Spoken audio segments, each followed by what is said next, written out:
guys, LegendBTV here. So while brainstorming new topics for my Schneider's Bakery commentary series, as I call it, I was looking through my DVDs and I thought of something. I remember this huge controversial arc in the show iCarly. This not only had fans of the in-series web show divided, but it actually had fans of the TV show iCarly talking in real life. That, of course, is the Seddie Arc! Yay! Following up the glorious iParty with Victorious, I just love rhyme time. We get a bunch of stories involving Sam and Freddie dating, including one episode that came before. I'm going to give some brief, fair opinions on each episode in the arc, and the reason I'm keeping them brief here is because I may be talking about them more in depth in a future video. Before I start, I just want to say I don't have any bias against any individual characters like Sam or Freddie. Heck, if putting them together means we get some great stories with a lot of funny jokes, then hey, I'm all for it. Like, I wouldn't have a problem with the two dating at all if it benefited the show and made it more enjoyable to watch. Is that the case?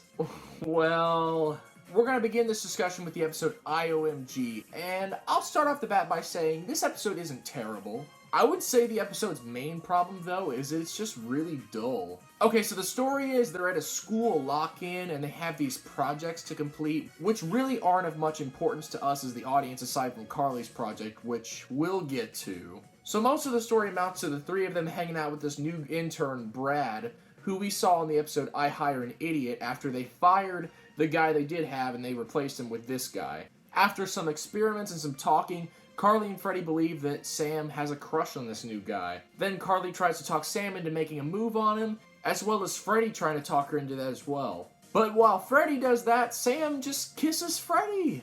And I do get the whole thing about, okay, like, it does kind of set some dramatic stakes, the way they leave that ending on a cliffhanger there. It does kind of set a really dramatic tone. You're just like, what? Why did she do that? But to me, though, it's like, that kind of leaves the rest of the episode feeling pointless. The fact that there's so much of it focusing on this character, Brad, and most of the whole time we're led to think that she likes him. And then we have to see Carly keep trying to be like, come on, go get with Brad, make a move, do all that stuff for like 4 minutes. And there's the fact that we just don't see any sort of foreshadowing, any sort of reason why Sam would like Freddie. She just keeps that to herself the whole time, and I'm like, I just don't think that's a good enough reason to just all of a sudden kiss him when you've spent years on this show hating him. It's like, it doesn't make any sense. It's so forced. It's a complete letdown to me story-wise that she just does that out of nowhere. There's also a subplot where Carly uses this machine to torture Spencer in different ways, but even with that subplot, I still feel like up until the ending, the episode is really dry. It's not completely terrible, but I definitely see where the problems are starting to arise with the writing.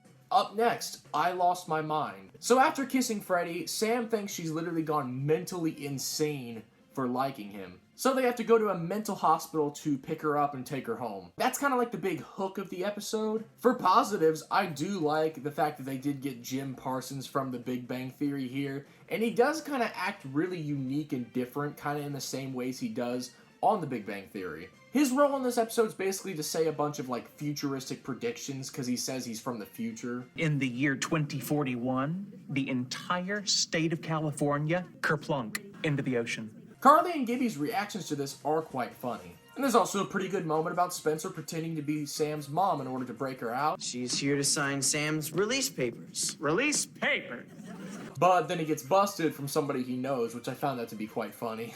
The Sam and Freddie stuff here of Freddie attempting to get Sam to talk about her feelings, but of course, obviously, a character like Sam wouldn't want to, it's totally inoffensive. There's nothing really too bad here up until the ending. The big final webcast is where I have my problems with this episode. There is a lot wrong here, starting with the fact that Carly is over here pressuring Sam into getting a relationship with Freddie to where she doesn't even know if Sam is ready for it. She doesn't even know if Freddie even feels the same way yet. She even lets some fans of iCarly manipulate her decision and thinking. And then Freddie gets the opportunity to share how he feels, and instead of shutting all this mess down, he just kisses her. There's no actual feelings giving of substance. There's no, oh man, I've just been thinking about this for a while. Even just a minute of reasoning as to why Freddie would want to date her would be more than just having them kiss and then being like, oh, well, they like each other, so it's okay. But no, it's just so bare bones, and especially for a story meant to be taken more seriously, as the Seddie Arc is more about relationships and stuff, It's just, oh man. Up next, iDate Sam and Freddie. So this, in my opinion, is where everything starts to fall apart. And by everything, I mean this entire show. Because for these 5 episodes, this is everything iCarly focuses on. From the web show, how it affects the rest of the characters, and then we just see Sam and Freddie a lot here. So the episode opens with them arguing, which leaves me thinking, man, this is a terrible idea already. They definitely should have had at least a little bit of time at the beginning of this episode to kind of be happy and just enjoy each other. And then maybe once you got the iCarly audience at home liking the couple, once they're sweet, then maybe like halfway or towards the end of this episode, you could have them maybe argue a little bit, then kind of start some tension there. But you shouldn't really do it right at the beginning of the episode. It's like they just got together. This is the first time we see them, and that's how they are. I understand relationships aren't perfect. They do have arguments. They do have disagreements. But what kind of relationship is this to where they're literally mad at each other like this early in their relationship? So after that, there's some relatively boring filler with Gibby and Carly, although they do have a cute puppy, so I like that. And then we get a really shallow and toxic scene at the Groovy Smoothie where Sam and Freddie are there, and then they start talking about why Sam likes Freddie, and it's just because of him getting in a horrible accident made him look kinda cute. And once again, if this was just like a 1-episode kind of thing, or if this was like a dare, or if this was like something to joke around about, then it's like, okay, that could be funny. But the thing is that this is like a serious arc that the show literally is making up to be like so special, and this is all we get. And on top of that, we don't even get to see Freddie's reason at all. We don't get to see or hear any reasoning at all throughout the entire arc, all the 5 episodes, about why Freddie even likes Sam at all. We're just expected to buy that Freddie does like her. And I just don't. After all these years on iCarly, we just see Freddie being mistreated by her, and then she doesn't really like him, he doesn't really like her. I don't get how they go from like hating each other to then just being forced into a relationship. Like, I definitely feel like the writers should have done a bit better of a job of making it more believable why Freddie and Sam would want to be together, would like each other, would develop feelings for each other. It shouldn't really be just, oh, they like each other, that's it. I will say it is good that at least we get a reason why Sam likes Freddie. That's something.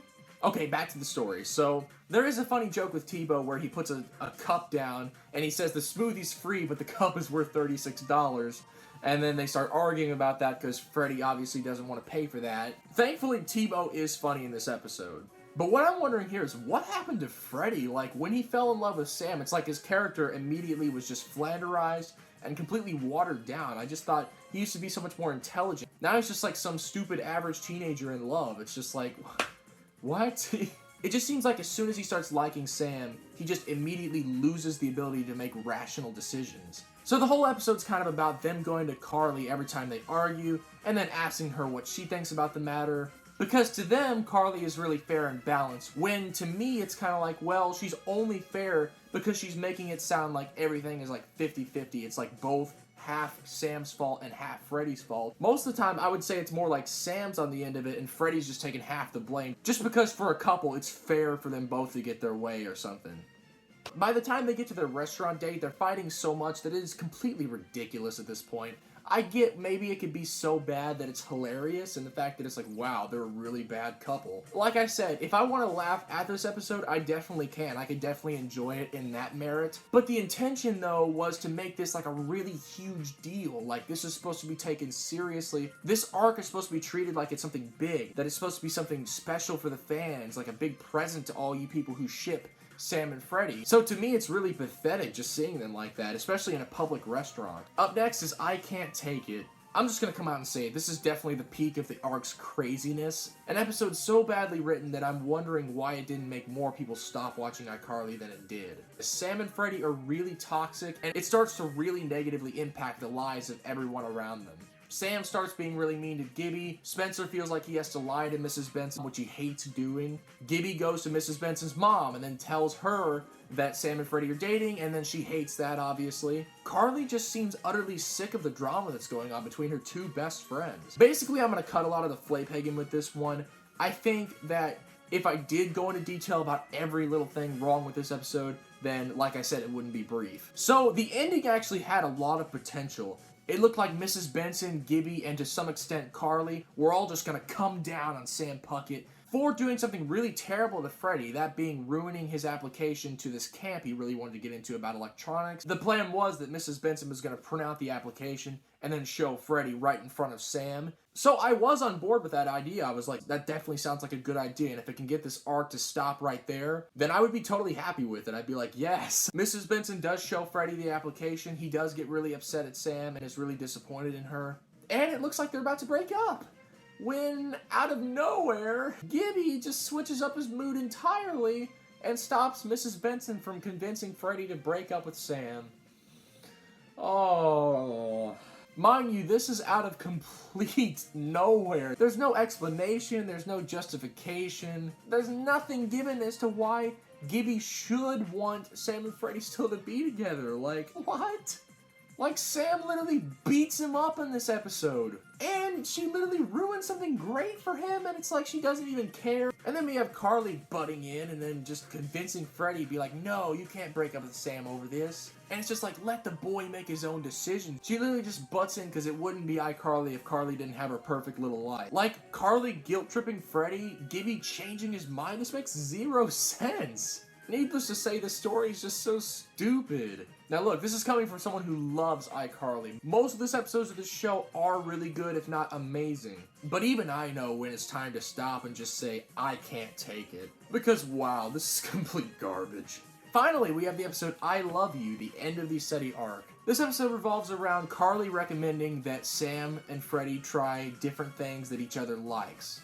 And at this point, I'm wondering why they still lean on Carly for advice at all, considering she's done nothing but make this whole situation 1,074.5 times worse. So most of the episode, we get some really frustrating moments, like Freddie getting kicked out of his train club, and Freddie having to get hams removed from his pants forcibly. Now, of course, I could say, man, it's really unfair for Freddie to get tortured, but actually in this case, when you think about it, this is kind of all Freddie's fault. It's like Freddie really could have stopped this, but it's like the fact that he still continues to be with Sam, he still continues to, you know, date her. It's his fault for listening to Carly. It's his fault for just all of this happening. So no, guys, I know what you're all thinking. No, Freddie is actually not in the right here. So at the end of those activities they do, nothing is really solved. And at this point, it's not really that it's frustrating. It's just so stale and tiring, the whole thing, that I'm so glad at the end they decide mutually to break up. And you know what? I've never been so relieved and happy watching an iCarly ending, but man, I am so happy when this episode ends. So happy, in fact, that I want to dance. Yeah. I was looking into darkness for something to hold on. Found you when you were so broken, and I felt something was wrong. Woo! Oh, that felt good. Also, in terms of positives for this episode, there's a somewhat cute subplot with Spencer starting to date this babysitter he used to have, who still kind of treats him like she's his babysitter. You know, we don't get to see that often how Spencer interacts with women. We do sometimes, but it's like we don't get much of it. I like that there is an entire subplot dedicated to this woman who enters Spencer's life again. But yeah, easily the best episode in the Seddie Arc, simply because this is where it ends. It's great that they don't pull another BS ending on us again. Like, it's so good this time, they're just like, okay, that's where they cut it off. The next episode is strictly back to regular iCarly mode, and it's great. But yeah, that was just my reviews on the whole Seddie Arc. These are all my opinion. If you like these episodes, it's alright. It's alright. Like, you know, you're totally entitled to do that. This is just my fair, honest opinion. You know, these are TV episodes. It's like, don't get too mad at me just because I don't like these. You know what I'm saying? It's just TV, okay? If you guys enjoyed my review, though, please subscribe, leave a like, share it with your friends if they like iCarly reviews or anything like that, or if they dislike the Seddie Arc, or even if they like the Seddie Arc, and if they just want to hear another perspective on it, yeah, share that with them or whatever. Yeah. So thank you all for watching, guys. I'll see you with more soon.